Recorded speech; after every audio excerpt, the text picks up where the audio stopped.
চিৎকার করে বলেন কোত্থেকে? পানি নাই তো প্রাণ নাই, পানিও আছে প্রাণও আছে, কোন সুবহানাল্লাহ।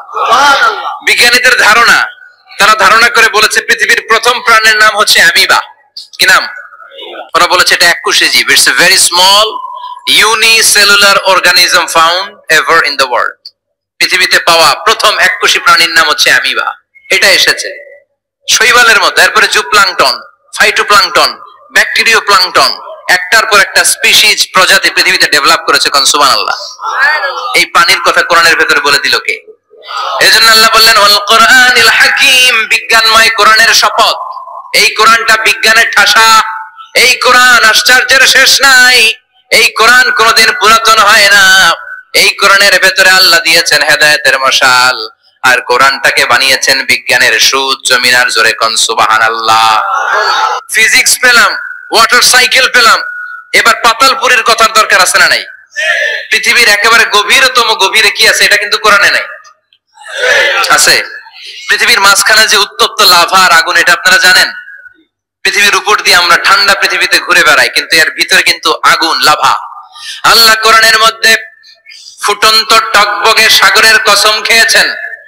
আল্লাহ বলেছেন ওয়াল বাহরিল মাসজুর,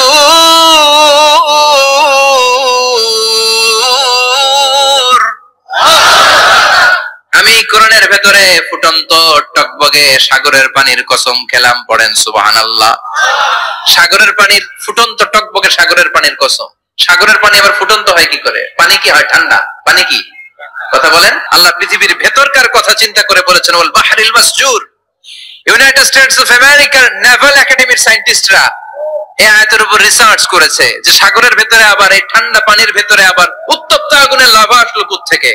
রিসার্চ করার জন্য তারা সাগরের ভেতরে পাইপ ঢুকিয়েছে। পাইপ ঢুকাতে ঢুকাতে অনেকগুলো লেয়ার তারা পার করেছে। রূপান্তর শিলার স্তর, পাললিক শিলার স্তর, আগ্নেয়গিরির শিলার স্তর, মার্বেল পাথরের অনেকগুলো শিলার স্তর পেরিয়ে যাওয়ার পরে তারা পাইপ ঢুকানোর পরে দেখতে পেয়েছে পাইপগুলো গলে যায়। পাইপগুলো কি হয়? তার মানে ভিতরে কি আছে? গত কয়েক মাস আগে জাপানে কিছু জিওলজিস্ট, ভূতত্ত্ববিদ, তারা গবেষণা করে পৃথিবীর এক মাথা থেকে আরেক মাথায় যেতে চাচ্ছে, মানে প্রতিপাদ স্থান।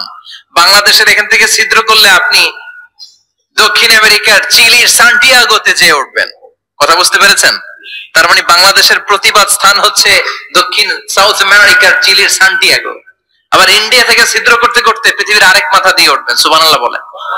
এটা তারা শুরু করেছে কিন্তু এখনো সফল হয় নাই। ইউএস এর নেভাল একাডেমির সায়েন্টিস্টরা পাইপ ঢুকাতে ঢুকাতে দেখে একটা পর্যায় শেষে পাইপ আর ঢুকানো যায় না, পাইপগুলো পৃথিবীর ভেতরে যেতে যেতে গলে গলে পানি হয়ে যায়। সুবহানাল্লাহ কইবেন না?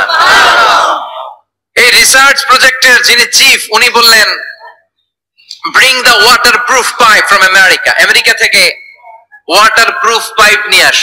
আমার এমন পাইপ লাগবে গবেষণা করার জন্য যে পাইপ আগুনে জ্বলে না। ওয়াটারপ্রুফের মধ্যে আগুন লাগালে আগুন ধরবে? বুলেট প্রুফে বুলেট মারলে বুলেট ঢুকবে? মাননীয় প্রধানমন্ত্রী শেখ হাসিনা যে গাড়িতে করে চড়ে, এটা বুলেট প্রুফ কার? গুলি মারলে ঢুকবে? আবার গুলি মারতে যায় না, 14 গোষ্ঠী উদ্ধার করে ছাড়বে আপনার, খবরদার। তো আমেরিকা থেকে ফায়ার প্রুফের পাইপ নিয়ে আসা হলো। নেভাল একাডেমির চিফ সায়েন্টিস্ট পাইপ ঢুকাতে আরম্ভ করলেন। ঢুকাতে ঢুকাতে পৃথিবীতে কিন্তু অনেকগুলো স্তর আছে। এই যে বালু মাটি, সব কিন্তু বালু মাটি নয়। আপনি খুঁড়তে খুঁড়তে পেয়ে যাবেন পাললিক শিলা, এরপরে রূপান্তরিত শিলা, এরপরে মার্বেল পাথরের শিলা, এরপরে শুরু হবে গরম আগ্নেয়গিরির শিলা। ওই শিলার ভেতরে এমন আগুন আল্লাহ রেখেছে, নেভাল একাডেমির সায়েন্টিস্টরা ফায়ার প্রুফের পাইপ ঢুকাতে ঢুকাতে একটা লেভেল যাওয়ার পরে দেখে যে ফায়ার প্রুফের পাইপও গলে গলে মুহূর্তে পানি হয়ে যায়। তার মানে ভেতরে এমন আগুন আল্লাহ রেখেছে, ওই আগুনের তুলনায় পৃথিবীর আগুনের মতো নয়। ওই আগুনটাই জাহান্নামের আগুন। আবার বিজ্ঞানীরা গবেষণা করে ওই আগুনের মধ্যে মানুষের চিৎকার শুনেছে। এজন্য হাদিসে এসেছে আল্লাহর ওলিরা, মুমিন বান্দারা মারা গেলে তাদের রূহগুলো আকাশে চলে যায়, ইল্লিনে চলে যায়। আর কাফের মুশরিক আর নাস্তিক গুলো মারা গেলে তাদের আত্মাগুলো পৃথিবীর মাঝখানে সিজ্জিনে চলে যায়। ওই সিজ্জিনের ভেতরে আগুন আছে না নাই? চিল্লায় বলেন। তার মানে পাতালপুরীর কথাও আছে, সাগরের কথাও আছে, আকাশের কথাও আছে, কেমন করে দুনিয়াতে আমরা আসলাম সেটাও আছে। এমব্রয়োলজি, ভ্রূণ তত্ত্বের কথা কোরআনে আছে না নাই? পৃথিবীতে আল্লাহ কয়েক সিস্টেমে মানুষ বানালেন। সৈয়দনা আদমকে বানালেন, মাও নাই বাবাও নাই। সৈয়দনা আদম আলাইহিস সালামের বাবার নাম কি? মায়ের নাম কি? মাও নাই বাবাও নাই। আবার সৈয়দনা ঈসা আলাইহিস সালামকে আল্লাহ তৈরি করলেন, শুধু মা আছে বাবা নাই। আবার আমাদের সবাইকে আল্লাহ বানালেন, মাও আছে বাবাও আছে, ঠিক কিনা? এরপরে ছোট্ট এক ফোঁটা নাপাক থেকে আল্লাহ আমাদেরকে বানালেন। এই এক ফোঁটা বীর্যের মধ্যে যে প্রাণ আছে, এটা দুজন বিজ্ঞানী আবিষ্কার করেছে। লিয়েন হুক মাইক্রোস্কোপ যন্ত্র দিয়ে তারা বীর্যের মধ্যে, স্পার্ম ড্রপের মধ্যে গবেষণা করে পেয়েছে যে ওখানে কি যেন নড়ে। ওই এক ফোঁটা ড্রপের মধ্যে কি যেন নড়ে। সেখান থেকে ওরা আবিষ্কার করেছে এই স্পার্মের ভেতরে, শুক্রাণুর ভেতরে প্রাণের অস্তিত্ব আছে। এক ফোঁটা স্পার্মে, এক ফোঁটা বীর্যের মধ্যে 20 কোটি যদি শুক্রাণু না থাকে, ওই স্পার্ম থেকে আল্লাহ বেবি দেয় না, সন্তান দেয় না। সুবহানাল্লাহ কোন